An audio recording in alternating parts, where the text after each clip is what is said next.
Este es un podcast de Editorial Adverbio. Hola, bienvenidos.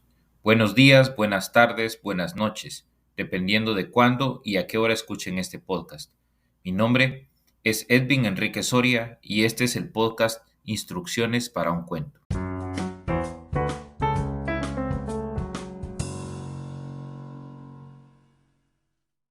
En este podcast, nuestros invitados nos leerán un cuento y darán instrucciones de cómo abordarlo. Esta iniciativa nace con la idea de compartir dos de mis mayores aficiones, los cuentos cortos y platicar para aprender. Además, compartir con la gente a la que aprecio y admiro.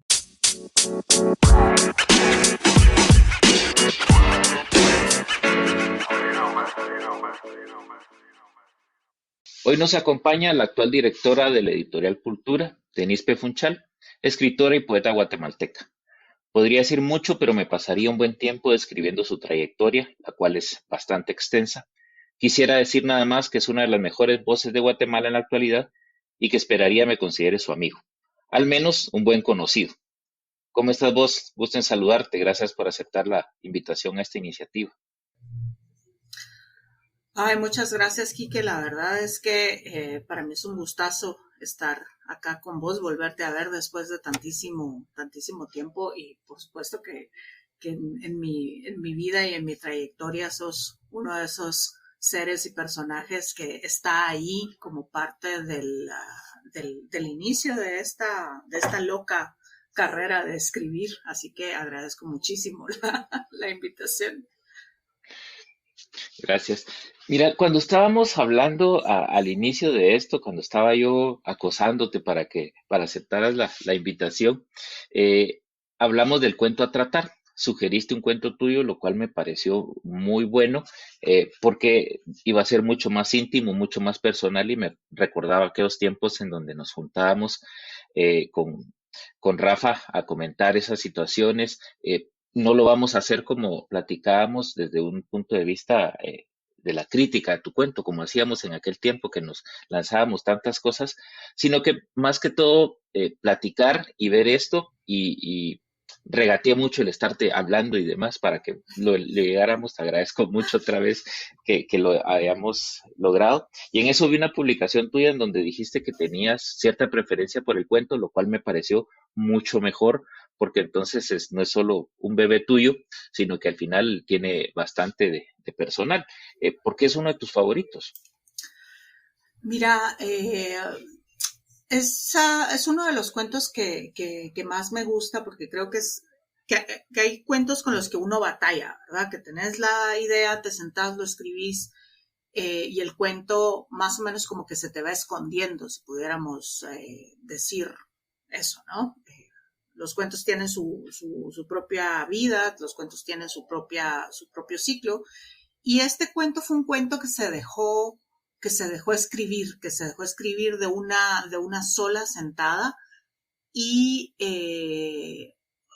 creo que esto también lo hablamos en algún momento con Rafa y es una idea sobre la cual yo siempre diserto cuando tengo la oportunidad de dar talleres y estas cosas, y es la idea de que vos tenés de alguna manera que dejar que el cuento te hable, ¿no? Y encontrar el narrador. Sí. Y este fue un cuento que la narradora, porque o sea, para mí es una narradora, me habló directamente y fue como que si me estuvieran susurrando el cuento todo el tiempo. Y me gustó mucho el tono que tiene, me gustó además cómo el cuento me permitió unir varios de los temas que me interesan como escritora y que me interesan como socióloga también, ¿verdad? Que es la parte de la religión. La parte de la religión, la parte de la pobreza, la parte de la manipulación de las personas. Entonces, eso hace que sea un cuento que me guste, y luego también que la primera persona que la leyó, que fue uno de mis más queridos y viejos amigos, me dijo, cuando lo leyó, me dijo, a la gran diabla. O sea, en este cuento, que son 3 páginas de Word, Ujú. eh, tenés un universo entero metido. Y Sí. me dice, siento como que si me hubieran contado una historia larguísima en tan poquito tiempo. Y eso, ese efecto también hace que sea uno de mis cuentos favoritos. Sí, hay algo que yo sentí. Hay un cuento que ahorita se me olvida el nombre, de un tipo que se sube que lo suben a un vehículo y va en ese vehículo eh, transportándose, que va, y dentro de esa situación no vas desde su niñez hasta cuando ya se divorció y un montón de situaciones, y al final es un solo cuento. Se me olvida ahorita, yo soy muy malísimo para eso, pero sí me recuerdo de las memorias, de las historias, y eso fue lo que me transmitió. Eh, este cuento, si te diste cuenta, quizás tiene un guiño a Cortázar en cuanto a las instrucciones, y algo que me ha fascinado y es una de las cosas que me encanta de él y su narrativa, los títulos, y por eso salió esto. ¿Vos crees que existe alguna instrucción para leer el cuento o existió alguna instrucción como para dejarlo fluir, ahora que mencionas eso? Mira, creo que es la, creo que la instrucción sería, en todo caso, leerlo en el silencio más absoluto, en el sentido de que dejas que esta voz, que es la voz narradora, te lleve por ese camino. En ese sentido, el hecho de hacer una grabación sobre este cuento me parece maravilloso, porque es el tipo de historia que me parece que si la escuchas con los párpados cerrados, poniendo atención en lo que te está contando, te puede incluso evocar imágenes, ¿verdad? Entonces, creo yo que esa sería una de las instrucciones. Y la otra instrucción, o sea, sobre todo leyendo, digamos, como viviendo en un país tan religioso como este, es no se asuste con las menciones que se hacen a la religión, porque la religión está llena de gente buena, de gente mala, de gente aprovechada, de gente que realmente ayuda a los demás. Entonces, no, no se me ponga a la defensiva al leer un texto en el cual se hace de alguna manera una crítica a la religión, a cierto tipo de grupos religiosos. Sí, ya lo dice el viejo y conocido refrán de la Biblia, de todo hay en la viña del Señor. Entonces, Sí. con esta introducción que me parece muy buena, muy acertada, te invito entonces a que nos leas el relato y a que cerremos los ojos y veamos a través de tus palabras, a través del sonido que va a salir del cuento, este relato que tiene bastante de cinematográfico para mí también. Entonces, adelante. Antes que ellos llegaran. Antes que ellos llegaran, pensábamos que todas las vidas tenían el mismo destino de tierra, que a la muerte le gustaba encontrarnos tirados con la cabeza en el río, o que enviaba sus mensajeros para que el filo del machete nos alcanzara en una fiesta, o para que nos empujaran al bajar tambaleando de la casa de los compadres. La tierra era tan fértil que la lluvia se encargaba de que todo creciera. Solo teníamos que alargar la mano y tomar las frutas, cosechar cuando era tiempo, guardarlo de la familia y salir a la carretera a vender el resto, y así, sin preocupaciones, pasar la vida acá, afuerita de las casas. Creíamos que la infancia eran unas pocas horas de escuela y mucho juego en el monte o en la entrada de tierra compacta frente a las casas. Ser joven era perderse en pareja por allá, en esas colinas que antes estaban llenas de árboles que cubrían casi todo el horizonte. Cuando los padres aparecían muertos o las madres se ahogaban en el sueño, sabíamos que era el momento de hacer el relevo, tener los hijos propios que se criaran en las hamacas, mientras nosotras sorbíamos traguitos de ron al mecerlos y los hombres celebraban en las cantinas. Así dejábamos que la vida pasara y que la muerte llegara en medio de canciones llenas de trompetas y lamentos amorosos que salían por las ventanas de las radios o que abrazaban a todos los de ojos vidriosos que caían en el silencio, que se desplomaban sobre las mesas de pino o sobre el piso lleno de serrín de las cantinas. Pero ellos llegaron. Tenía 15 cuando ellos llegaron. Mi marido acababa de cumplir los 18 y su padre y el mío habían muerto juntos en un pleito de compadres en el que uno le dio al otro con el filo en la cabeza y el herido logró atestar otro corte certero a nivel de la pierna. Todavía pudieron abrazarse, pedirse disculpas, compadre, y caminar un poco, ayudándose uno al otro para intentar llegar a las casas, junto a sus mujeres, y dormir pensando que mañana volverían a la rocola vieja, y, mientras caminaban, volvieron a prometerse no pelear por las canciones, jurado que no vuelvo a decirle que el trompo es mejor que la tierra madura, dicen que gritó mi viejo, y volvieron a irse a los golpes. Contaron los vecinos que la fuerza no les alcanzaba y que el río parecía llamarlos para que se pelearan a sus orillas. La noche se los tragó y los encontramos juntos, abrazados, vacíos de sangre, río abajo. Mi madre había muerto unos días antes celebrando el nacimiento de mi primer hijo, su 7º nieto. No quiso que la pusieran de ladito sobre la cama y la encontramos con la boca llena de sus tripas y los ojos grandes, sonrientes, viendo al cielo de machimbre. Yo estaba acá, sentada en la puerta de esta casa, viendo al niño dormir en la hamaca, tomando mi aguardiente en silencio, esperando la sensación vidriosa que me hacía reír, y ellos llegaron. Bajo la lluvia que parecía no acabar nunca, llegaron ellos, el gringo y la gringa. Me miraban con esa sonrisa seria y alargada, estampada debajo de sus narices rectas y pequeñas. Les hice señas para que se sentaran. Así lo hicieron y quedaron en silencio un gran rato. Solo me miraban amaquear al niño y sorber de a poquitos mi ron. No decían nada. Era como si supieran que su presencia sería notada por todos y que poco a poco los vecinos saldrían de sus casas, llegarían tambaleándose desde las cantinas para rodearlos. Así pasó. Bajo la lluvia llegaron las buenas tardes murmuradas, escurridizas, que poco a poco nos rodearon, y cuando casi todo el cantón estuvo ahí, alrededor de mi casa, hasta ese momento él, alto, enjuto, de ojos verdes, sacó un librito y comenzó a leer. Nos habló del paraíso, de un lugar muy parecido a este, con tierras nobles de cosecha sin esfuerzo, y nos habló del pecado. Todos escuchaban. Hacía mucho que nadie nos hablaba así, y poco a poco todos se sentaron donde pudieron, mientras el hombre seguía hablando y la mujer que lo acompañaba entonaba un cántico de perdón. Sus voces nos adormecieron y esa noche todo el pueblo durmió junto, acá, fuera de mi casa. Siguieron los días de historias, de regaños útiles, de vergüenzas que poco a poco se nos fueron metiendo en el cuero, de sorbos de caldo de frutas tras las puertas. Ellos decían que el diablo habitaba el bosque, ese que antes cubría el horizonte, y que su espíritu estaba en las cosechas, en las frutas con las que hacíamos los licores. Hablaron de vidas largas, sin ojos vidriosos. Dijeron que la muerte no solamente llegaba en el filo, en los empujones, en el vómito que llenaba el sueño.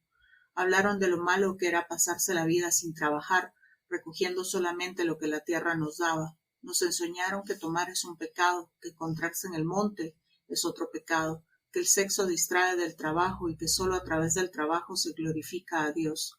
Dios nos puso en el mundo para trabajarlo, para transformarlo, para que tuviéramos electricidad y todas esas comodidades que ahora nos llegan. La gringa se quedó con nosotros y nos leyó historias de Dios, nos enseñó canciones y mientras que él se fue para consultar con Dios unas cosas y volvió unos días después con un camión lleno de semillas y herramientas de siembra.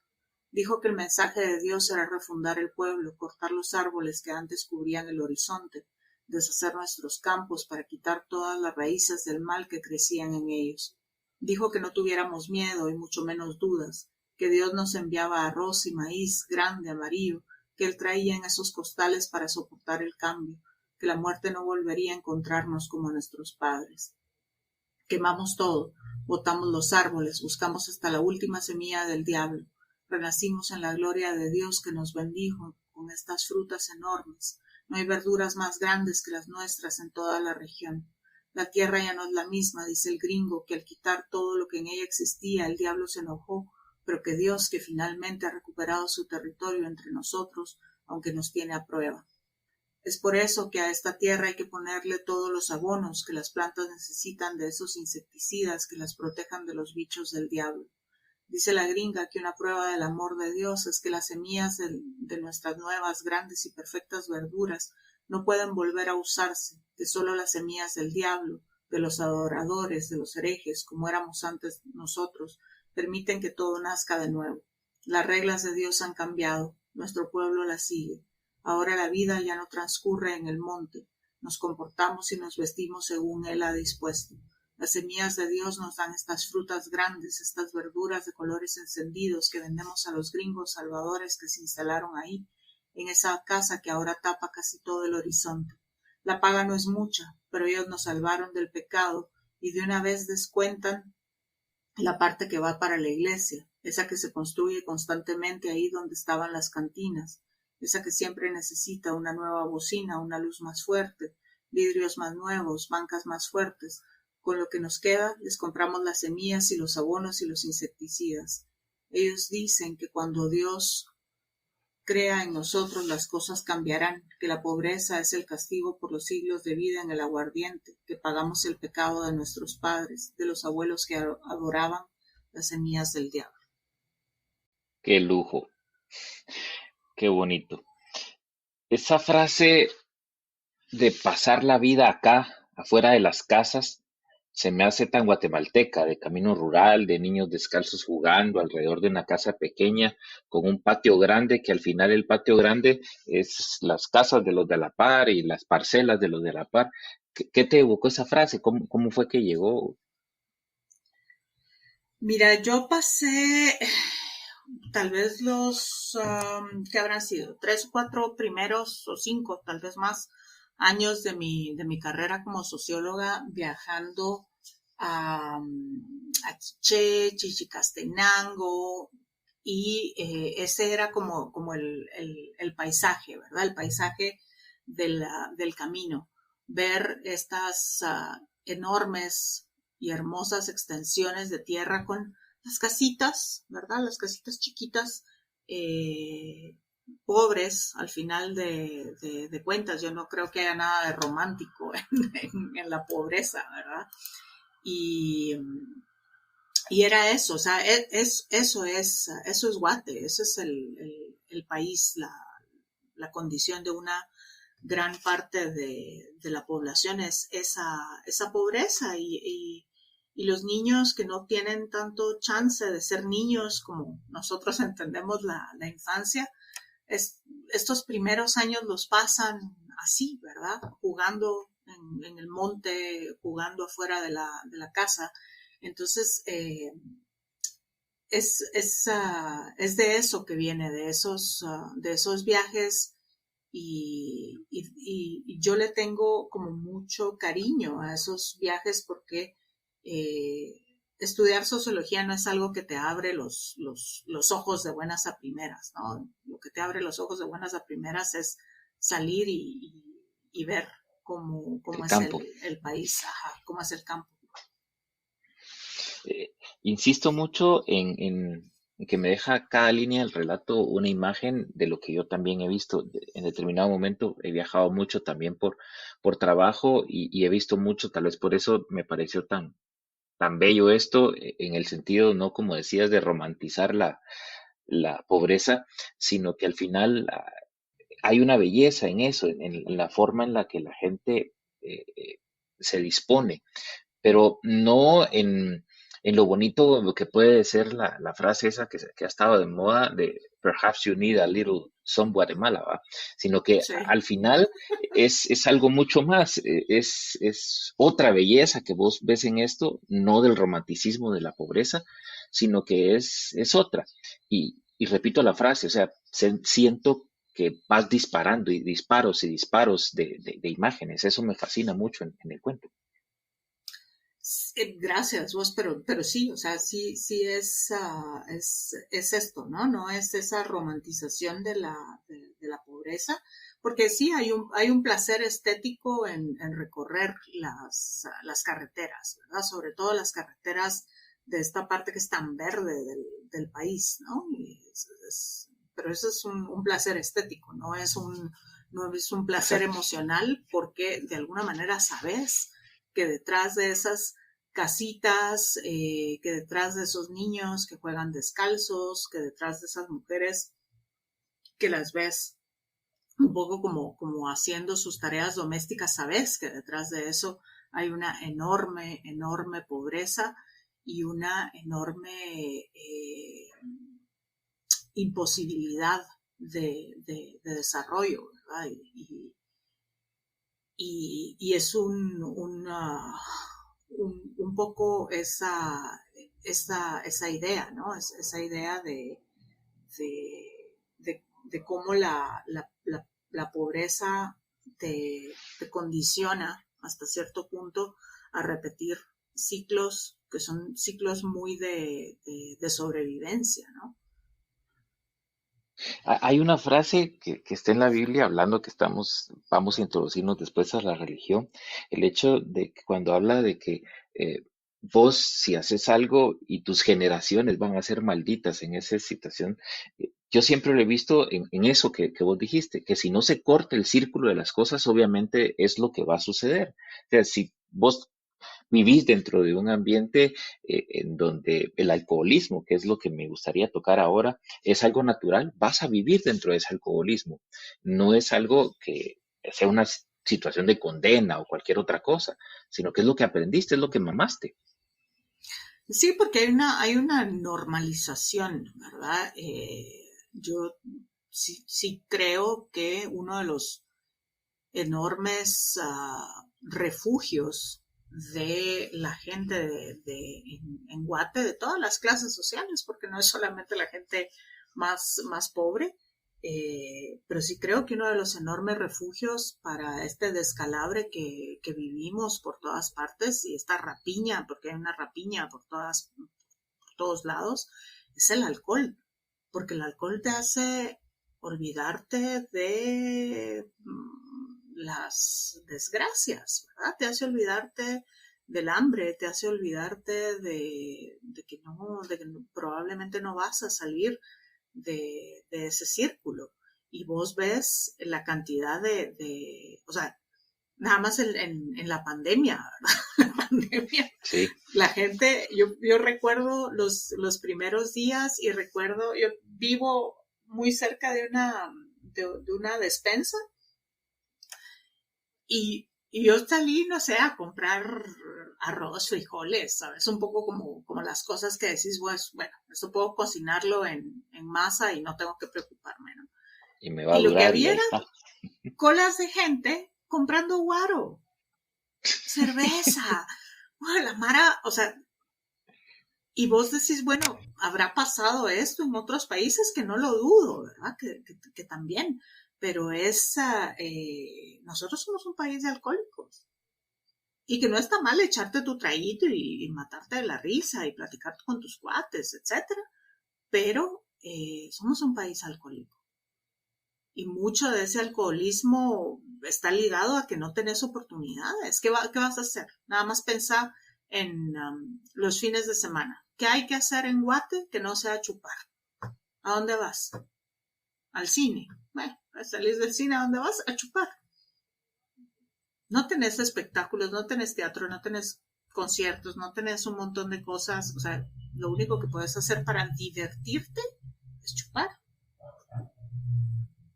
Sí, y ya lo decía también el gran escritor referente, ¿va? Que al final no sé si sea cierto, no sea la frase que se le atribuye de que aquí en Guatemala solo a verga se puede vivir, pues, y resulta de todo eso, de la situación del bendito guaro, como le llaman muchos, que llama a la muerte, que llama al adormecer los sentimientos y adormecer la, la vida que tenés, sea buena o sea mala también en el sentido económico, porque hasta la gente que puede tener mucha plata, pero su vida también puede ser una desgracia y también se puede adormecer en ese sentido. O sea, es una situación eh, a raíz de todo el país. Hay también cierto guiño, y me corregirás si no, a los transgénicos, a los abonos y me recuerda mucho a Distancia de Rescate de Samantha Shevlin. Me viene Monsanto a la cabeza y muchos de esos comerciantes de los alimentos. ¿Es cierto lo que infiero aquí? Totalmente, totalmente, porque justo parte de dónde viene este cuento tiene mucho que ver con justo uno de estos viajes que hice por trabajo y paramos, ay Dios mío, ahorita se me olvida el nombre de este lugar que está por Chimaltenango, donde las verduras son enormes. Y vos decís, Patzún y esto es Patsicía, por ahí. por ahí, pero no me acuerdo exactamente cómo se llama este lugar, pero paramos y yo miraba aquellas zanahorias así como tamaño monstruo y los tomatotes y un montón de cosas y yo decía yo, ¿será esto natural, Dios mío? ¿Es esto producto de la tierra? Por, porque de vez en cuando te encontrés entre tu huerto una zanahoria así mutante, pues decís vos, va, órale, pero las otras son como más normalitas, ¿no? Y justamente el compañero de trabajo con el que iba me dice, no, no, no, lo que pasa es que aquí metieron transgénicos y esto está muy ligado a la presencia de iglesias protestantes en la región, que también comenzaron a impulsar esta, eh, este uso de semillas y el uso de los insecticidas y el uso de todo eso. Y entonces tenés estas verduras que son impresionantemente grandes, ¿no? Y también es mucho esta onda de eh, ¿qué te estás metiendo al cuerpo cuando te comes esas cosas, ¿no? Ah, sí. Entonces sí, sí, por supuesto, hay una onda sobre los transgénicos, ¿verdad? Sí, no sé, tal vez también por eso me quedó la imagen de muy cinematográfico, porque me fascina el Descanse de Rescate de Samantha y me fascinó también la adaptación en la que ella participó y esa a la larga un mensaje de no sabemos en qué nos estamos metiendo, que no sabemos qué estamos introduciendo a nuestro cuerpo por todo esto. Y al final es un negocio para que las cosas se miren muy bien, para que las sean más grandes, las fresas en Tecpan, etcétera, etcétera, pero no sabes exactamente cómo están cultivando esto. Es cierto que hay Ujú, mucha bendición, para seguir utilizando palabras de religión, mucha bendición en la tierra que tenemos, por los sustratos que tiene y por la situación volcánica que tenemos, pero unas cosas tan grandes son anormales realmente. sí, y que mucho está mediado por hay que ser productivo, ¿verdad? Hay que ser productivo y vender y vender y vender y vender y vender. Y además nos hemos ido metiendo como en esta lógica de consumo, sobre todo las clases medias, que ya cada vez son más chiquitas, pero nos hemos ido metiendo en esta lógica de consumo de que más es mejor, más grande es mejor, eh, y eso te hace acelerar de una manera increíble los ciclos naturales de la producción. Nada más mira la carne, ¿verdad? Cómo nos hemos convertido en Sí, consumidores de carne y por otro lado tenés a las nenas menstruando desde los 10 años, cuando, a ver, señores, disculpen, pero mi generación comenzó a menstruar a los 13, 14 años, no a los 10. Y todo eso tiene que ver con la cantidad de hormonas que le están metiendo a la gente a través de la carne, ¿verdad?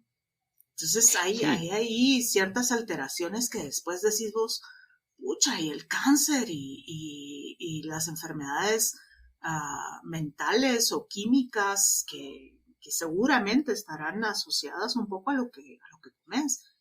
Y luego no es que vos podás decir, bueno, entonces voy a comer orgánico porque se vuelve muchísimo más caro, ¿verdad? sí, también hay un aprovechamiento en el mercado, en el mercadeo y demás, porque cuando ves la etiqueta de no GMO, que nunca me he aprendido qué significa eso y que esto es cultivado en nuestro patio y etcétera, etcétera. Cuando tenés una cierta situación de esa, las cosas son carísimas. Ujú. Nosotros por situación de enfermedad familiar, en determinado momento también tuvimos que dejar el gluten en algunos de nosotros y un pastelito de gluten sin gluten es estúpidamente caro cuando al final Totalmente. la materia prima es de la misma calidad, extraída tal vez de la misma forma, obviamente aparatos distintos y demás, pero el hecho de elaborar esto para un nicho de mercado Ujú. lo hace totalmente caro. Y también viene nuestra fijación a que así como queremos también cosas muy grandes, también me contaba alguien que hay transgénicos para que las cosas salgan muy pequeñas y muy bonitas, porque también están los baby carrots Ajá. para ponerlas ahí y demás, que no solo es en lo grande, sino que en lo pequeño, ¿verdad? Sí. Eh, Hay muchas cosas ahí que no sabemos que estamos consumiendo. Pasando ya un poco a la parte de la historia, cómo envuelve la parte de la religión, cómo les cambia todo, la forma de pensar, cómo les quita todo, eh, y una orientación bastante de derecha y libertaria, veo ahí, infiero, en el sentido de que esto es lo mejor y esto va a hacerlos producir lo que hablabas. Es decir, también estamos orientando a la gente que vive de la producción, de vender, de que tengan también los mismos estándares que necesita la sociedad. Ujú. Sí, totalmente.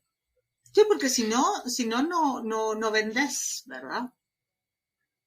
O sea, Y no no, no vendes, estás no en la onda. producís, no estás en la onda, tu producto no va a ser tan apetecible ni tan atractivo, aunque por otro lado ves en Europa que tenés esta tendencia también de compra verduras feas, ¿verdad? No te vayas solamente por la zanahoria que es así perfecta, sino que compra las verduras que son feas y te las venden más barato. O sea, es una cosa que decís vos, Dios mío, o sea, ¿en qué momento nos volvimos tan estúpidos? Hemos llegado a cosas tan fuertes que yo me cayó por ahí como, sabes que uno va leyendo lo que se le ponga enfrente también como alimento para poder producir en algún momento, la Ujú. situación de que también hay gente que está en contra ahora de los aguacates porque dicen que es una esclavitud y mucho más. Entonces, tanto en pros, en contras, se generan demasiadas aristas por algo que antes era tan básico como cultivar y comer y algo tan Ujú. básico también eh, como producir algo que vas a vender. Mm, Hay algo que me fascina también mucho del relativo, es cómo vas preparando el final y lo que inferís acerca del diablo y la dependencia de la congregación. ¿Cómo crees que termina todo esto? ¿O tiene algún final? ¿Hay alguna salida de esto? ¿Qué pensás? Mira, o sea, si yo me meto dentro del universo del cuento, creo que terminas, o sea, que esta comunidad termina agotando la tierra y agotando la riqueza de esta, termina sin sus semillas, sin sus semillas naturales, porque todo eso lo han eliminado, ¿no? Y ¿cómo lo veo? Con una de estas comunidades donde la iglesia se va y se va el capital que produce y terminas peor, ¿verdad? Y además tenés esto donde te dice, bueno, sí, ¿verdad? Nos convencieron de que el trago era malo, pero igual tenés gente como la narradora que sigue tomándose su caldito de frutas, ¿verdad? Un poco porque también esto que está pasando no es algo realmente positivo, ¿verdad? Es algo que le va a traer riqueza, no a la gente de las comunidades, como suele suceder, sino que le va a traer riqueza al gringo que llega y y arma todo el escenario, ¿verdad? Entonces, ¿cómo veo yo el final de esta comunidad? Ujú. Con una iglesia enorme, una mega iglesia abandonada, las tierras muy secas y la gente más pobre de lo que empieza, porque si ves al inicio del cuento es esta especie de paraíso, ¿no? O sea, lo único que haces es estirar la mano, recoger la fruta, guardar lo que es para ti, vender el excedente para tener plata para algunas otras cositas, jugar, coger, Sí, reproducirse, dormir, exacto. ¿verdad? O sea, de alguna manera estás en una especie de paraíso, que es el paraíso que te permite tu entorno, ¿no?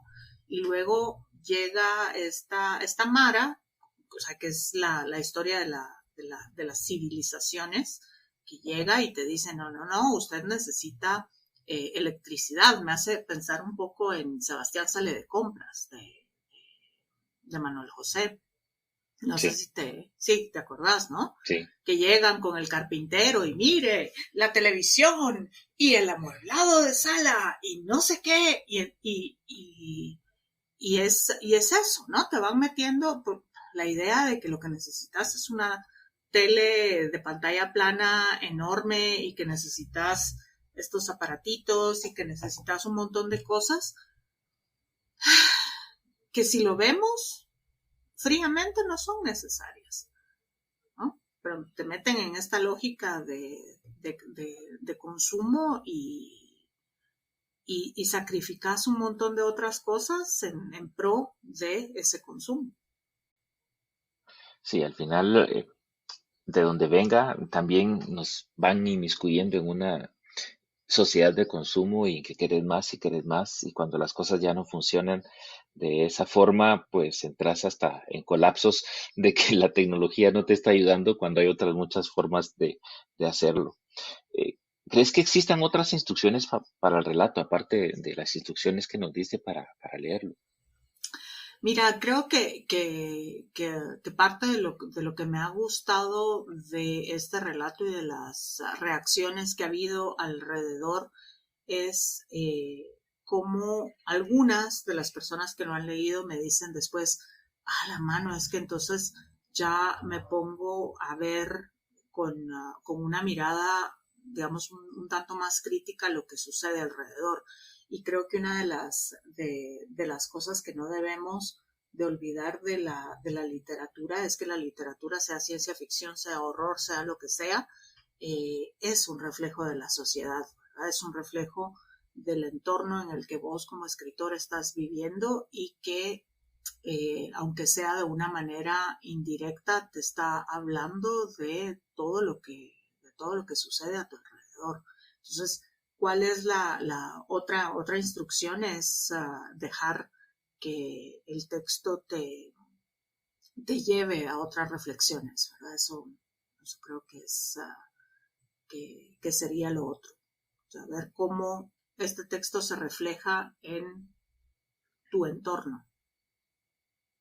Sí, lo que siempre me ha gustado a mí de los relatos es que siempre hay dos historias. La historia que fabricas para contar las cosas y todas las historias que hay o se pueden generar en el trasfondo y que están debajo de la piel de lo que estás escribiendo, de una buena escritura, de lo que estás tratando de contar. Y yo creo que es ahí donde está la riqueza de las cosas. Y como escritores, creo que es lo que querés transmitir al final de cuentas, de un buen medio, pero querés generar reacciones de todo, de la historia que está detrás de la historia, ¿no? Ajá, sí, totalmente. ¿Vos crees que nos podrías contar algo más sobre vos? Me declaro fan y mis hijas también, como te decía, porque hasta tenés literatura infantil. Entonces, me gustaría saber un poco más, así cortito o como querrás. eh, ¿Existe alguna instrucción personal para abordar tus relatos o de cómo los abordás ahora con el tiempo para escribirlos? Y si querés meter algo de la parte que estoy con orgullo ajeno, el hecho de que seas ahora la directora de la editorial, de la editorial Cultura, eso para mí, cuando leí la noticia, realmente me llenó de mucho orgullo ajeno, que al final lo sentí como propio. ¿Quieres contarnos algo de todo esto? Pues mira, creo que esto nos lo decía hace que son ya 15 años, Rafael Mengíbar, Sí, y es mucho esta cuestión de no dejar que el ego te nuble la vista, ¿verdad? O sea, uno tiene que aprender a importante. ser muy crítico con lo que uno escribe, porque por supuesto cada vez que terminas un cuento hay una alegría, hay una especie de celebración, una cosa de decir, ¡ala, qué chilero me quedó esto! Pero creo que una de las cosas que es importante, y que esto bien no lo decía Rafa, era la idea de dejar descansar el texto, volver a él y verlo como que si alguien más lo hubiera escrito. Entonces creo que este desdoblamiento que tenés que tener, que vas desarrollando para autoeditarte, esto no implica que luego no necesites de un Corrección de editor, estilo, porque, etcétera. ajá, o sea, el editor va a ver otras cosas que vos no has visto, pero sí creo que es necesario este desapego del texto, ir desarrollando esta capacidad de decir, ok, esto que conté está interesante, pero necesito revisar el ritmo, necesito revisar si hay ideas que no aportan nada, ¿verdad? Entonces, eh, es importante siempre tener tus lectores, ¿verdad? La gente que te va a ir diciendo, que no la gente que te va a celebrar, ¿no? Porque yo he estado trabajando con una nena que tiene 18, 19 años y está pues elaborando una novela muy chilera, y hay parte de su historia personal que está metida en la novela y me dice, la gran, es que se la voy a leer a la Mara y la Mara me dice, la qué chilero está, pero no me dicen nada más. Entonces, parte de lo que es necesario es tener un lector externo que tenga el descaro de ser crítico, ¿verdad? De realmente decirte, ven, esto no funciona. O sea, te quiero Sí, mucho, pero esta vaina no funciona. Y entonces eso es importante. Ahora con los relatos también creo que importante dejar a un lado el miedo de qué van a decir de mí, ¿verdad? ¿Qué van a pensar mis papás, mis abuelos? Uno de nuestros compañeros, que no voy a decir su nombre, pero uno de los que empezó con nosotros en el taller, era simple y sencillamente maravillosas las historias que contaba, pero dejó de contar y dejó de escribir justamente por el miedo de ¿qué dirá? ¿Qué van a decir? Es que yo no puedo contar esto porque mis abuelos, porque esto suena a la historia, sí, pues, suena a la historia de tus abuelos, pero ¿qué importa? ¿Verdad? Entonces, es perder el miedo a que si yo hablo de una violación, van a pensar que a mí me violaron, o si yo hablo de un asesinato, van a pensar que estoy loco y que ando por ahí pensando en asesinar gente, ¿verdad? O sea, esos prejuicios tenés que dejarlos a un lado y dejar un poco como que te posea el espíritu del personaje o el espíritu del narrador, ¿no? Yo sí siempre lo digo, escribir es una especie de posesión espiritual, demoníaca, angelical, como querrás verlo, pero es una especie de posesión y hay que dejar que te posea la historia. sí. Mira, me he gozado tremendamente este tiempo que hemos platicado. Me ha recordado y me ha llevado al pasado, en ese pasado tan bonito que en determinado momento hemos vivido, aunque el presente siempre es mejor, pero no cabe duda que cuando el pasado ha sido bueno, siempre queda en la memoria y en la memoria del corazón. Te tengo un gran aprecio, la verdad. Y quisiera que nos dieras algo para cerrar el podcast. ¿Cómo lo quisiera cerrar? Pues bueno, primero agradecerte la invitación. Para mí también siempre ha sido como importante ese momento que compartimos juntos ya hace tantísimos años, y también, o sea, vos sabes que yo me declaro tu fan también, ¿verdad? O sea, que vamos a hacer la práctica de pasarnos la medallita, pero yo La también medita dijo Cantinflas. ahí tengo tu libro que estoy esperando que la vida nos junte en algún momento para que me lo firmes. Y bueno, ¿cómo quisiera cerrar el podcast? Ay, Dios mío, creo que, que aunque puede sonar de pronto un tanto cliché, creo que tanto leer como escribir son procesos que son fundamentales en la vida, ¿verdad? Porque leer te aprende, te enseña a ser de pronto un tanto más observador, a ser un tanto más crítico, y escribir parte de lo que te enseña es a conocerte a vos mismo, ¿no? Entonces, he tenido la oportunidad de ser maestra tanto a nivel de secundaria como a nivel universitario, y parte de lo que siempre le digo a la Mara a la que me toca darle clases es: escriba para conocerse, lea para conocer el mundo, y esas dos cosas creo que son fundamentales, aunque vos no escribas todos los días tu querido diario, ¿verdad? Sino que escribas de vez en cuando hay algo que te atribula, cuando hay algo que te emociona. eh, son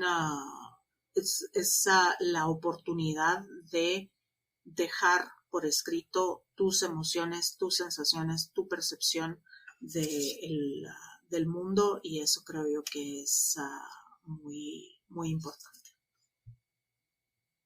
Gracias.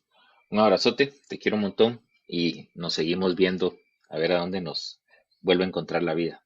Te En la cuidas, filgua de seguro de este año, ahí seguro. nos veremos. Sí. Ahí gastando pisto para poder seguir con el vicio de los libros. Sí, hombre, seguro por ahí.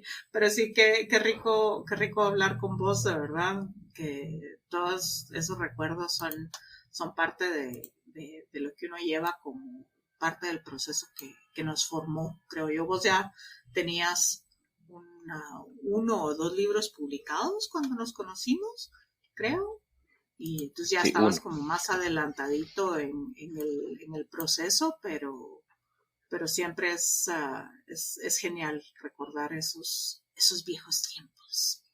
Sí. Un abrazote. Un Chao. abrazo, muchas gracias, chao.